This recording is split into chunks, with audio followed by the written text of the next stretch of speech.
Hi, I'm Tom, and I've always had a passion for cheap, fast sailing boats and making them better. This is my 2007 Foiling Moth that I recently purchased off Facebook Marketplace for just $100. In this series, we're going to finish off the boat, get it out on the water, and then find out how fast you can go, how much fun you can have, and if you're even competitive on a boat that costs just $100. Okay, so it's now 5:30, almost 20 to 6. So I was outside playing with the boat this morning at 7:30, so however many hours later, finally ready to put it in the water. So massive day. This pulsing sort of northerly has been dying rapidly, so I might just get 20 minutes of breeze or something, but we'll see how we go. Hopefully everything just works. So the first thing I noticed with this boat was how easy it is to get on. I can basically treat it like a high-tech 90s boogie board and just kind of shuffle on the back and off I go. Whereas on my old boat I had to do a very well-timed leap over the top of the wing because it had a wing wire which prevented me from sliding on the back.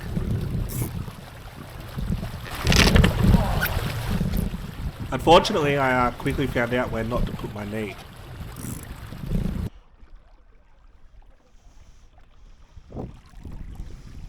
And then the wind died, so unfortunately after 4 months of work I didn't really get to sail it properly on the first sail. 7:30 at night, after basically 12 hours, not quite, but yeah, been a big day, and didn't get to foil in the end because there wasn't enough wind, but the boat went pretty well. As you can see, I had a few leaks, as you would expect after such major surgery. It's a lot easier to sail than a soft wing boat, I think, because as you saw when I launched, that was pretty tricky because I was coming out of the beach in the lee of the trees where there was no wind, and I was able to just shuffle on, so solid wings are a win. They also come out of the water in a much more predictable way, like when you're sort of low riding and pull them out of the water. So liking them so far. I broke this bracket here somehow for the deck fairing, so I need to put some stronger brackets in there that this can pull up against. Got to lower this bridle down a bit because it's too long. Need to make a better drink holder. Maybe I can build that into here somehow, do something cool there. The vang and the cano are twisted. Need to fix the cano. Lots to do. But for now I'll just pack up and head home because it's been a massive day after 4 months of work.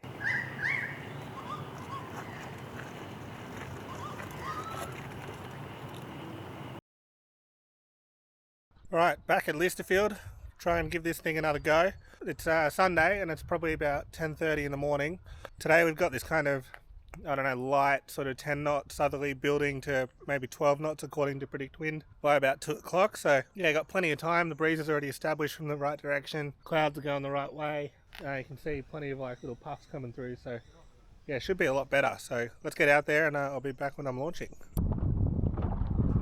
So here I go again with my 90s boogie board style boarding method.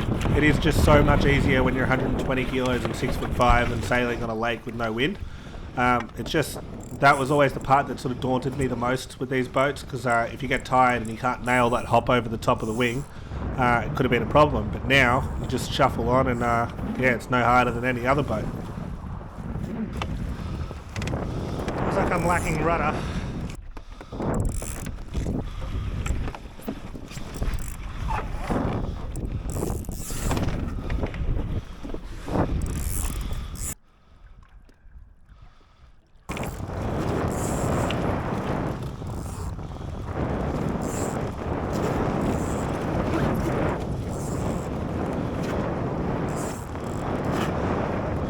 Yes.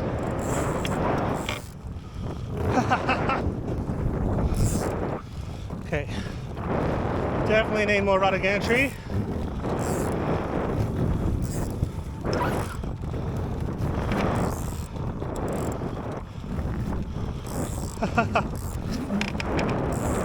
Forgot how fun this is.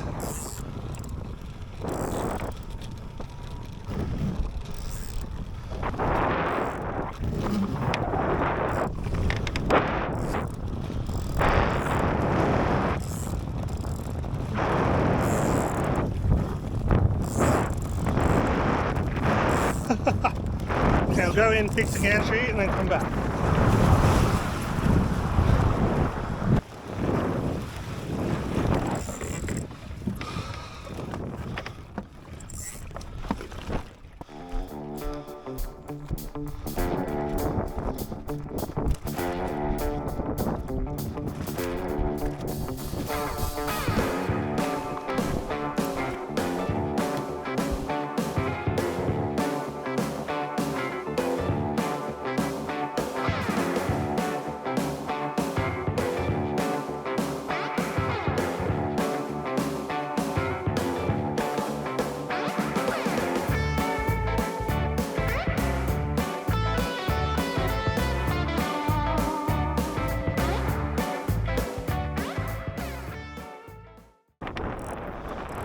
maybe this one.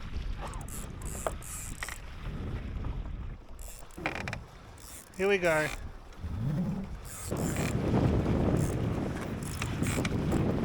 So here you can kind of hear, oh you might not be able to tell, but to me I can notice how quiet the boat is without the compression struts and stuff in the airflow. Like it's just a quiet boat to sail.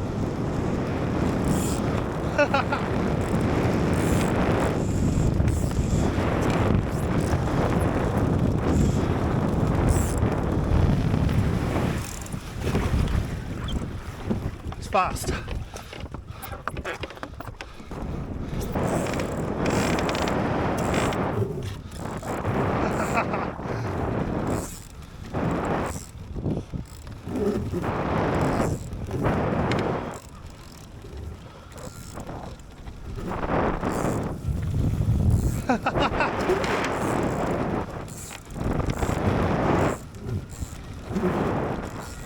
So as you can see here, I've got a bit of a situation developing where the bowsprit has come unglued where I glued the two halves of it together, which is allowing the wand to rotate sort of off to one side, which means the boat's getting lower and lower and lower to the water. And I was a bit worried I was going to break the wand, so I quickly decided to call it a day and come back because it was almost unsailable. And yeah, I thought I don't want to break anything.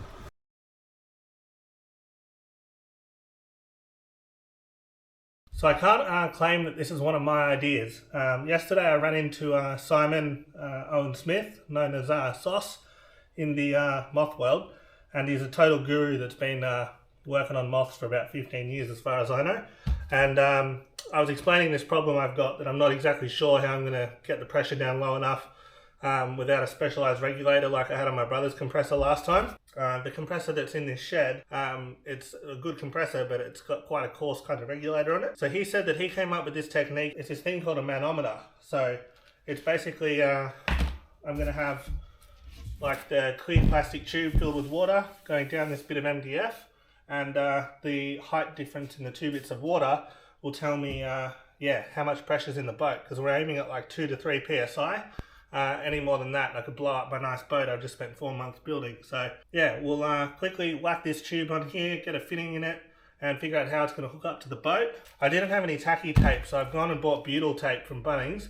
Hopefully it's good, because that would be awesome if there's a way to get something good like tacky tape from Bunnings without going to a composite shop on the internet. So yeah, let's whack this together and see what we're dealing with.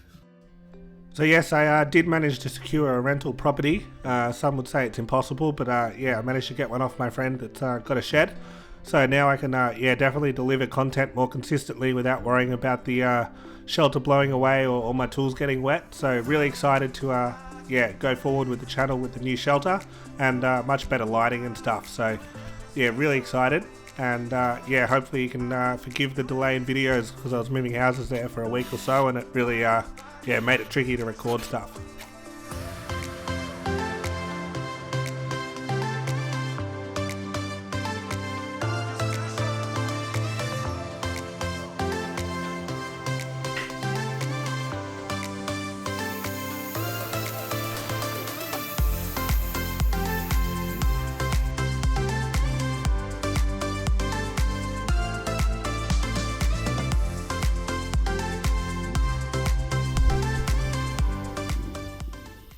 Looks like that's another job where I absolutely overthought it. Like I spent 3, maybe 5 days just thinking how I was going to do this, and I bought like all this stuff, like air fittings and that. I've got bungs that might fit in these holes that I could drill out. Like I've got so much stuff, and then all I needed to do was get the nozzle that was on the compressor, the little gun, and this roll of butyl tape, which in my very limited experience of the past 5 minutes is awesome, and problem solved. So now we get to pull the trigger. I've got the right now I've got the regulator turned pretty much all the way off, so next to no airflow, and then I'm just going to gradually turn it up, not very far obviously, and hopefully air will come out this rear hole, and that indicates that the deck isn't perfectly sealed to the bulkhead that goes across the boat, and that means my idea will work without drilling any more holes.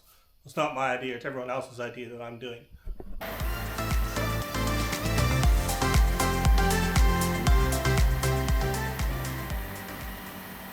So I'm currently getting no air out of the rear hole at all. It could be that I'm not putting enough in the front compartment, but I don't want to take the risk that it actually is sealed, because then I'll blow up the front of the boat. So I'm just going to quickly get the drill, then I can drill another hole that same size, and whack my barb in from my manometer, and that'll tell me if I'm actually getting any pressure in there. And worst case, if we determine I'm not, I can just put more butyl tape over that temporarily and fill it before I go sailing.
Okay, so it seems like I really only have one major hole, which is under the mast step here.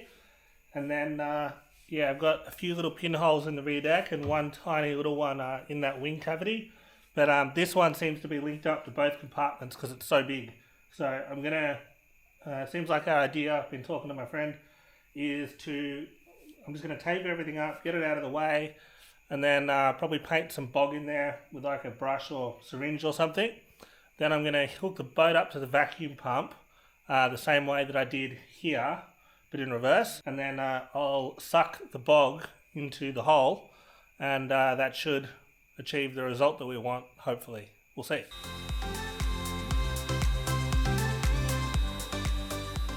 So this is another thing that I kind of spent ages trying to figure out, but in the end I just stuck some butyl tape on my vacuum bag adapter and kind of jammed it in the hole and on the deck, and it seemed to work alright. So yeah, another thing that I overthought but wasn't that hard.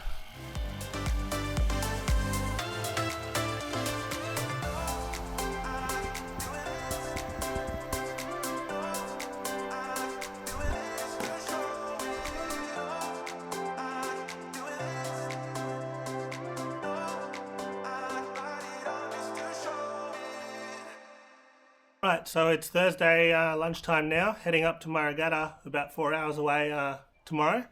So I've got a lot of jobs to do before we can get to that point. So I'm just going to steadily work through them, and hopefully by the end of the day the boat's a bit more ready to sail. I'm pretty sure I've got that leak. I pressure tested the boat quickly last night, and then there was no more bubbles, so I reckon it'll be alright. But yeah, I've got to fix the bowsprit, fix the mainsheet bridle, reinforce the wingtips. Heaps to do, so let's get into it. So this is where the two halves of the bowsprit came unglued earlier in the video that I was talking about, how the wand was starting to stick out the side. So I quickly whacked some 5-minute epoxy on that and let it cure before giving it a good sand so I could fiberglass it as well. Now this is another problem I hadn't anticipated. Because my Z-boom is so low to the deck, it puts quite a lot of sort of sideways load on those tubes I laminated into the deck. So it actually started to pull the mainsheet fittings through the sort of fairing that makes up the whole top of the boat. So I had to pull those out and come up with a better plan. So I pulled out the old carbon tubes and I had a bit of an incident with thermal runaway on my epoxy, even though I'd used a paint tray to mix it to try and keep the heat out of it. I ended up with these two kind of spouts on each side of epoxy that I had to cut off later.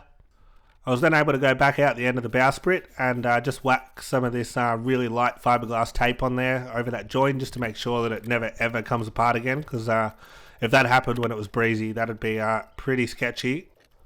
So I noticed that the tips of my wings had started to get a bit beaten up from just hitting the ground when it was tipped over when I'm putting the foils in. So I bought some Kevlar cloth like they use in bulletproof vests, quickly wetted that out with epoxy and just clamped it on with some vacuum bag there, and that did the job. So back to my mainsheet bridle problem. Obviously I'm running out of time here because I've got to go to a regatta the next day, so got to sort it out.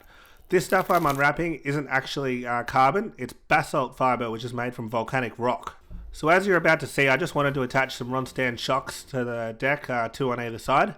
But yeah, why did I use basalt? Well, I'll explain that in a second. Right, so it's about 9:30 Thursday night now. Got to get into finishing this boat off so I can head up to the regatta tomorrow.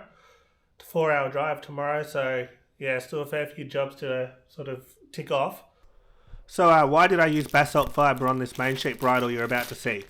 Well, I wanted to connect the rod stand shocks to the boat, but they're made of anodised aluminium. If I connected them with carbon fibre and then sailed the boat in salt water, I'd probably have a pretty serious corrosion issue going on pretty quickly.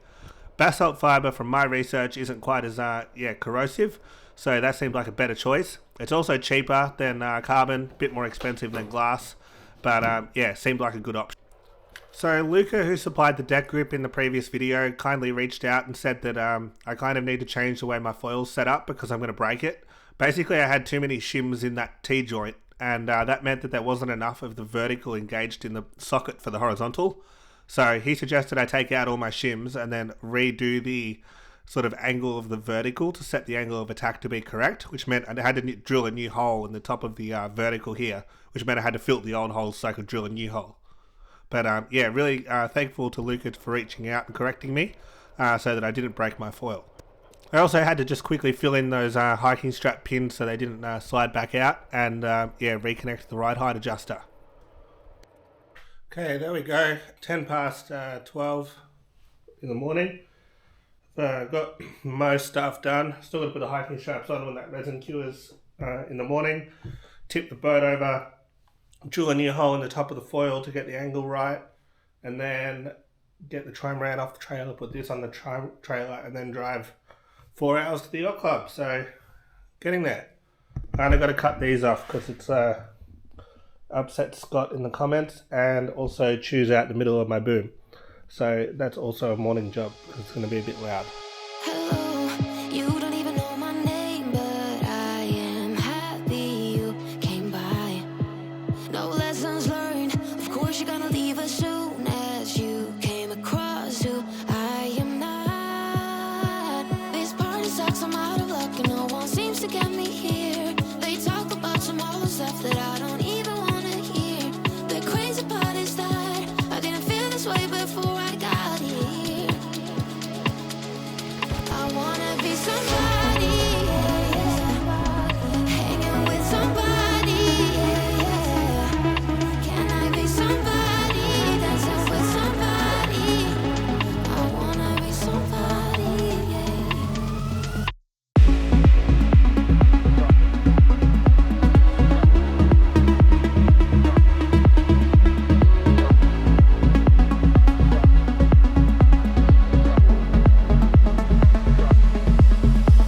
Goodbye. The truth is I didn't even find your company that good.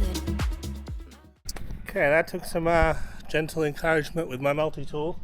I just had to trim the very top corner off the foil just to get it forward like 2 mil, and I'm hoping that the angle of attack's still right.